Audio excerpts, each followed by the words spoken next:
Vous êtes chirurgienne spécialisée dans la chirurgie maxillofaciale. Alors vous avez eu l'occasion, professeur, de rencontrer ces dernières semaines, d'opérer des victimes de ces lanceurs de balles de défense? Oui, absolument. Nous avons reçu à la Pitié-Salpêtrière à Paris une petite vingtaine, plus exactement 17 patients, victimes, semble-t-il, de ces armes. D'accord. Vous êtes prudente? Je suis prudente, nous n'assistons pas aux manifestations, Ouais. les faits nous sont rapportés, nous n'en sommes pas des témoins directs, donc il va de soi qu'on reste prudent. Alors en tant que médecin, quand on est atteint par une balle de LBD, on peut dire que c'est comme une blessure de guerre, en tout cas ça peut l'être dans certains cas?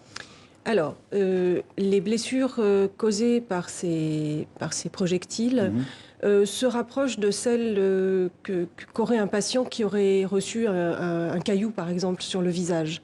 Il ne s'agit pas d'arme à feu, il n'y a pas de ce qu'on appelle de perte de substance. C'est-à-dire que la peau éclate sous le coup, donc ça entraîne une blessure cutanée. En dessous, on va trouver des fractures, mais il ne manque pas d'os, il ne manque pas de morceaux de peau, etc. C'est pour ça qu'on les appelle des armes non létales, notamment parce qu'elles ne peuvent pas tuer et donc pas... A priori, elles ne peuvent pas tuer. Néanmoins, au visage, il y a un organe noble, c'est le globe oculaire, et on a déploré effectivement des pertes de globes oculaires. Vous parliez dans le reportage d'une vingtaine de globes oculaires perdus.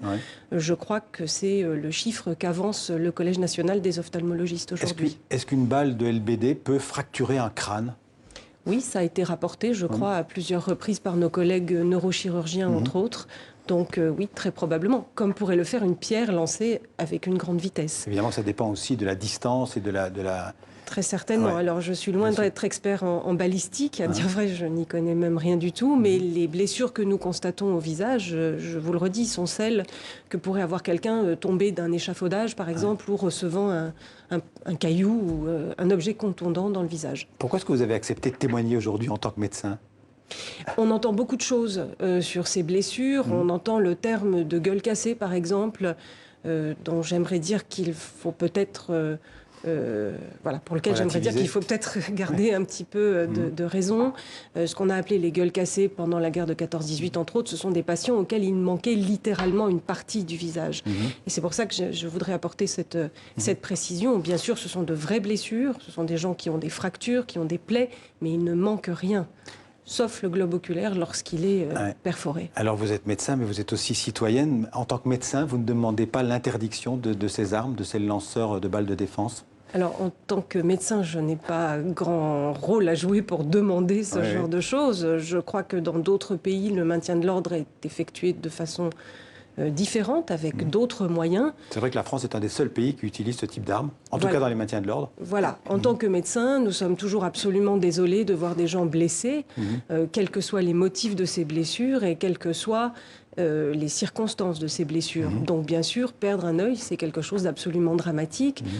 Avoir une fracture de la mâchoire, ça peut survenir lorsqu'on est à bicyclette. Je veux dire que ce n'est pas quelque chose de très très grave en soi. Néanmoins, c'est probablement à déplorer aussi. Alors un autre médecin, le docteur Laurent Tinès, qui est neurochirurgien, il a lancé une pétition pour demander d'abord un moratoire sur l'utilisation de ces armes de défense et ensuite l'interdiction de ces LBD dans les manifestations. Est-ce que vous pourriez par exemple signer cette pétition ? En tant que citoyenne, j'y songerai. Je ne pense pas qu'il s'agisse de mon rôle de chirurgien dans ce domaine. Pourquoi vous trouvez que cette initiative du docteur Tinès, c'est un citoyen qui s'exprime en tant que neurochirurgien? Parce qu'il se trouve que c'est son métier. Parce que là, on voit par exemple une image de l'impact que peut avoir un LBD, donc la photo de gauche, comparée à un accident dont on ne connaît pas la nature. Mais bon, on voit quand même que ça peut faire une fracture du crâne très mais incontestablement. Je ne vous ai pas apporté de scanner aujourd'hui, on a la même chose, bien entendu. Alors je signale simplement que cette pétition a déjà recueilli plus de 117 000 signatures et donc a priori, elle n'aura pas la vôtre. Je dis que je ne parlais pas en tant que chef de service de chirurgie maxillofaciale à la Pitié-Salpêtrière. La citoyenne pourrait peut-être la signer. Pourquoi pas? D'accord, merci professeur Claude Bertolus d'être venu parler donc des blessures provoquées par les lanceurs de balles de défense sur le plateau du 64 minutes. Merci beaucoup.